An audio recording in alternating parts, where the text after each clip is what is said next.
I think when I look at the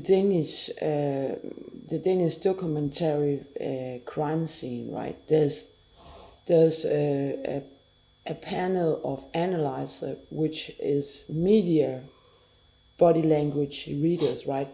And they are so weak in their research that they kind of they have a conclusion which is wrong on a murder or something, and they fill in what the media was filling in. So basically, they're talking from a media script, which is that the person was guilty. Turn out that the court didn't think so. So actually, they're like a receipt of what the media say. They just repeat it and they kind of clinch on body language. Then there's another sort of YouTube crime where the Danish criminal media people, film, TV, books, and so on, they fill in their own pictures, mixing it with other pictures, meaning that you really don't get anything out of it because it's a mixed thing. Different stories that they fill in advertising pictures and then some channel copy name or something, right? But another thing is that I was watching a little bit of the Dunst case, Robert Dunst case, right? It's an old man who had lost his wife in a murder and another friend in murder. From my point of view, if I tell you this story, I was at the scene September 12th. I got the person confessed to me a murder. Chris Stevenson was killed. My son is missing, right? I was left to die.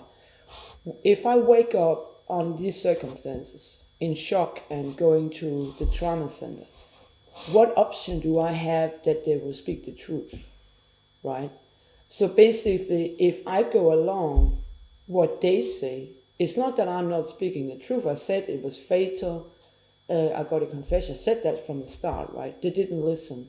So if you are taking on a task to see what will happen in the lawyer system, in the court system, the police, the media, if you just let them run and then catch them later, right? So I actually think sometimes you have no, if something bad happens to your family or your money, you might have to go into being a sort of actor in your own, in the crime. So in a way you could say that if it's the wish you have, who did this, right? Then you maybe have to put on a show which is run by these people, but who are they, right? So basically I think that when I see Robert Dunst, he's an old man. Maybe his last wish was to know who are these people.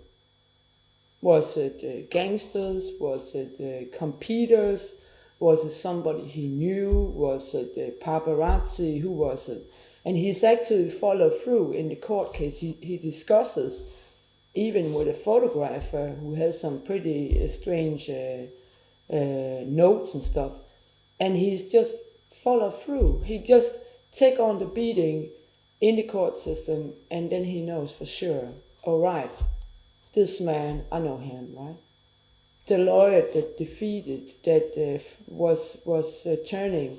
So basically, I did the same. I said the truth when I came, I cried on the hospital. They even make a data spy on it, Susanne Beer, Chance Moore, and 13 Hours, which is a fucking deep fraud story. So basically, I had no option to go and I mean, I wasn't called in for a police investigation, or if I supplied the police, they ignored it like some sort of gangsters almost, right? So now the case is run, right, by the lawyers, the police, the commune, the media, the data spying. Not that all of the ingredients is unfamiliar, right? I know some of the people has been grim before. They've been data spying before I had my son even. But if a case is out of control, you can turn yourself to be a center and then see what happens. So actually I was in a court and I did supply with the right information, but they ignored it. And then I was, who is this lawyer actually? This court system. Oh, she looks like the type of Amy Loken, the type of 13 Hours female actor, right? Oh, it's a sort of private enterprise court system, right? Do you follow now? There's another film called Double Jeopardy, which is one of my favorite films. Double Jeopardy is that I was junction for being not a good mom or a low kind of non-important person that couldn't do anything. I wasn't a negotiator. I wasn't a diplomat. I wasn't a script writer. I was nothing, right? So basically, I took on all of this shit they said, Double Jeopardy. I'm the September 12th, I am actually left to die. I'm dead, right? So basically, if I'm dead and you are the murderer, but I'm not, right? I don't exist. I have, in a way, you could say my ID as what I really am is used by somebody. They're using my ID international, my passport, my money, my CV, my rank, and so on. That's Double Jeopardy.